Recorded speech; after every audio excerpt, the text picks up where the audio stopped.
नमस्कार। आकाशवाणी जयपुर अजमेर से प्रस्तुत है प्रादेशिक समाचार।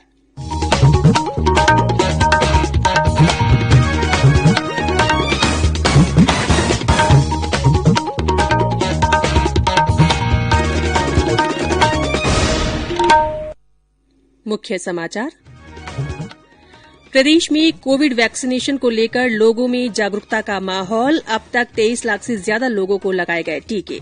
प्रदेश में पिछले कुछ दिनों से कोरोना संक्रमण के नए मामले, स्वस्थ होने वालों की तुलना में ज्यादा 179 नए संक्रमित आए सामने। अलवर जिले की खेडली में महिला से दुष्कर्म मामले में आरोपी पुलिस उप निरीक्षक सहित 3 पुलिसकर्मी निलंबित, पुलिस उपाधीक्षक एपीओ। और प्रदेश में मौसम में आए बदलाव से कुछ स्थानों पर हल्की बारिश और ओलावृष्टि। मौसम विभाग ने आगामी 2 दिनों तक यही स्थिति रहने की जताई संभावना। समाचारों के साथ मैं रितिका गुप्ता। कोविड-19 महामारी के खिलाफ देश एकजुट होकर लड़ रहा है। आप भी हमारे साथ सुरक्षा और बचाव के 3 आसान एहतियाती उपायों का संकल्प लें। मास्क पहनें, 2 गज की दूरी है जरूरी, सुरक्षित दूरी बनाए रखें, हाथ और मुंह साफ रखें। और अब समाचार विस्तार से। प्रदेश में कोविड टीकाकरण को लेकर लोग स्वेच्छा से आगे आ रहे हैं। अब तक करीब 23,27,000 लोगों को कोरोना का टीका लगाया जा चुका है।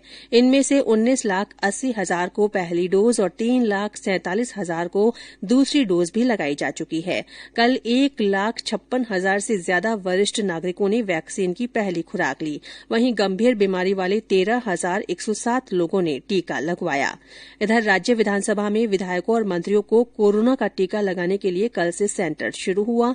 पहले दिन 38 विधायकों सहित कुल 77 लोगों को वैक्सीन की पहली डोज दी गई। गौरतलब है कि देश में पहली बार राजस्थान विधानसभा में ही टीकाकरण की पहल की गई है। प्रदेश में पिछले कुछ दिनों से कोरोना संक्रमण के नए मामले, स्वस्थ होने वाले लोगों की संख्या में ज्यादा आ रहे हैं। कल 22 जिलों में 179 नए संक्रमित मिले। वहीं 51 रोगी संक्रमण मुक्त हुए। कल इस बीमारी से किसी भी रोगी की मृत्यु नहीं हुई। सक्रिय मरीजों की संख्या बढ़कर 1,883 हो गई है। राज्य में चूरू एकमात्र ऐसा जिला है जहां पिछले एक पखवाड़े से एक भी नया मरीज नहीं मिला है। स्वास्थ्य विभाग के अनुसार कल डूंगरपुर में सबसे ज्यादा 31 रोगी मिले। जयपुर में 29, बाड़मेर और उदयपुर में 16-16, बांसवाड़ा में 13, अजमेर और जोधपुर में 11-11, कोटा में 10, भीलवाड़ा में 9, राजसमंद में 6, हनुमानगढ़ में 4, बूंदी, झुंझुनू और चित्तौड़गढ़ में 3-3, बीकानेर, झालावाड़, पाली, सीकर, टोंक और श्रीगंगानगर में 2-2 और अलवर तथा बारां में 1-1 व्यक्ति में संक्रमण की पुष्टि हुई। 11 जिलों भरतपुर, चूरू, दौसा, धौलपुर, जैसलमेर, जालौर, करौली, नागौर, प्रतापगढ़, सवाईमाधोपुर और सिरोही में संक्रमण का कोई भी नया मामला सामने नहीं आया।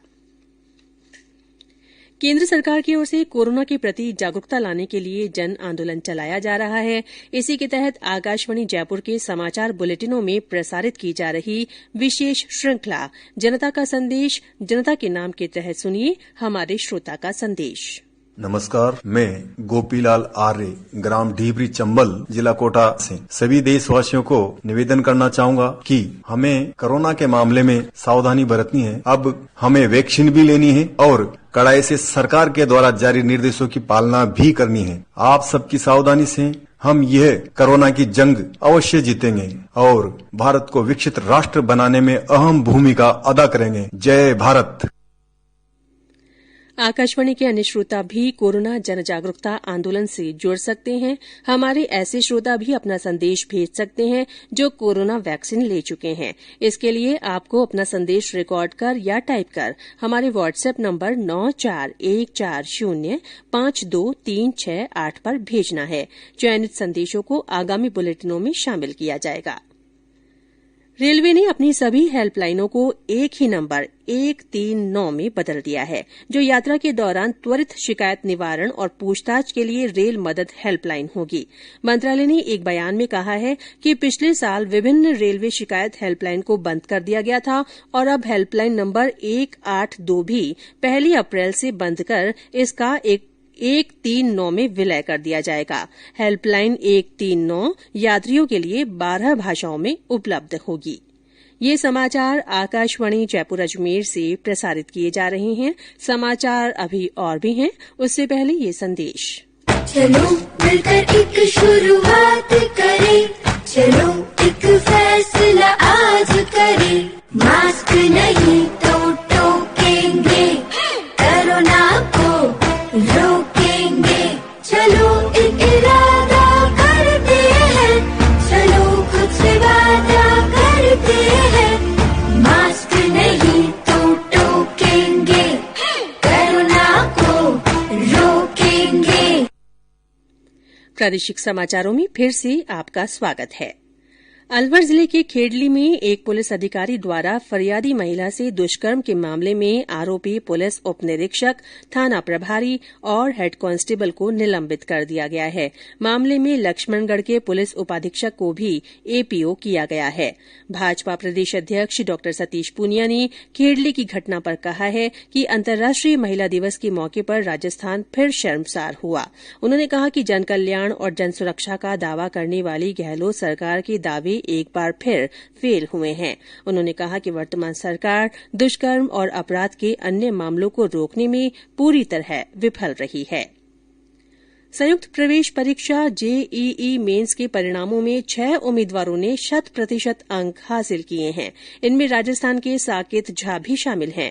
राष्ट्रीय परीक्षा एजेंसी ने पिछले महीने 333 शहरों के 800 केन्द्रों में ये परीक्षा संचालित की थी।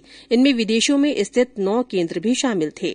6,50,000 से अधिक विद्यार्थियों ने इस परीक्षा के लिए नामांकन कराया था। पहली बार इस परीक्षा का संचालन 13 भाषाओं में किया गया। इस वर्ष से ये परीक्षा वर्ष में 4 बार आयोजित की जाएगी ताकि विद्यार्थियों को अपने अंक सुधारने का और मौका मिल सके।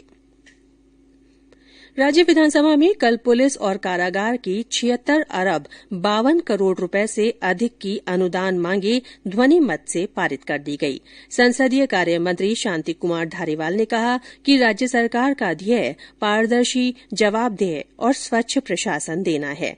उन्होंने कहा कि जेल सुधार में राजस्थान देश में पहले पायदान पर है और पिछले 2 साल के कार्यकाल में जेल विभाग ने सरकार की नीतियों के अनुसार कई सुधारात्मक कदम उठाए हैं।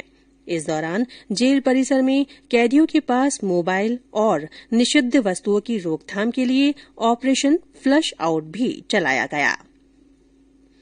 राजस्थान लोक सेवा आयोग आरपीएससी प्राध्यापक माध्यमिक शिक्षा प्रतियोगी परीक्षा 2018 के प्रश्नों से संबंधित विषय विशेषज्ञ समिति जल्द ही गठित करेगा। आयोग ने कहा है कि समिति की रिपोर्ट के आधार पर नियमानुसार कार्रवाई की जाएगी। प्रदेश में मौसम के बदलने से कई स्थानों पर बारिश और ओलावृष्टि के समाचार हैं। जयपुर, बीकानेर और भरतपुर संभाग में कल देर शाम कहीं कहीं बारिश हुई, जिससे मौसम सुहावना हो गया। बीकानेर के नोखा, गजनेर और श्रीकोलायत में चने के आकार के ओले गिरने की खबर है। इधर शेखावाटी क्षेत्र के कई कस्बों और गांवों में भी बारिश के साथ ओलावृष्टि हुई है। मौसम विभाग के अनुसार वायुमंडल के निचले स्तरों में राजस्थान के ऊपर एक परिसंचरण तंत्र बना हुआ है, जिससे मौसम में ये परिवर्तन देखा गया। विभाग के अनुसार इसका असर आगामी 2 दिनों तक रहने की संभावना है। जयपुर, भरतपुर और बीकानेर संभाग के जिलों में कहीं कहीं मेघ गर्जन के साथ हल्के दर्जे की बारिश की भी मौसम विभाग ने संभावना जताई है। इसके अलावा एक और नए पश्चिमी विक्षोभ के भी 2-3 दिनों में प्रभावी होने के आसार हैं। इधर राज्य के ज्यादातर हिस्सों में तापमान में बढ़ोतरी का सिलसिला जारी है। कल अधिकांश जिलों में दिन का तापमान 35 डिग्री सेल्सियस से ऊपर दर्ज किया गया। और अंत में मुख्य समाचार एक बार फिर। प्रदेश में कोविड वैक्सीनेशन को लेकर लोगों में जागरूकता का माहौल है। अब तक 23 लाख से ज्यादा लोगों को टीके लगाए गए हैं। राज्य में पिछले कुछ दिनों से कोरोना संक्रमण के नए मामले स्वस्थ होने वालों की तुलना में ज्यादा आ रहे हैं। कल 179 नए संक्रमित मिले। अलवर जिले के खेडली में महिला से दुष्कर्म मामले में आरोपी पुलिस उप निरीक्षक सहित 3 पुलिसकर्मियों को निलंबित और पुलिस उपाधीक्षक को एपीओ किया गया है। और प्रदेश में मौसम में आए बदलाव से कुछ स्थानों पर हल्की बारिश और ओलावृष्टि हुई है। मौसम विभाग ने आगामी 2 दिनों तक यही स्थिति रहने की संभावना जताई है। इसी के साथ प्रादेशिक समाचार बुलेटिन समाप्त हुआ। हमारा अगला बुलेटिन हिन्दी में दोपहर 12:30 बजे प्रसारित होगा। नमस्कार।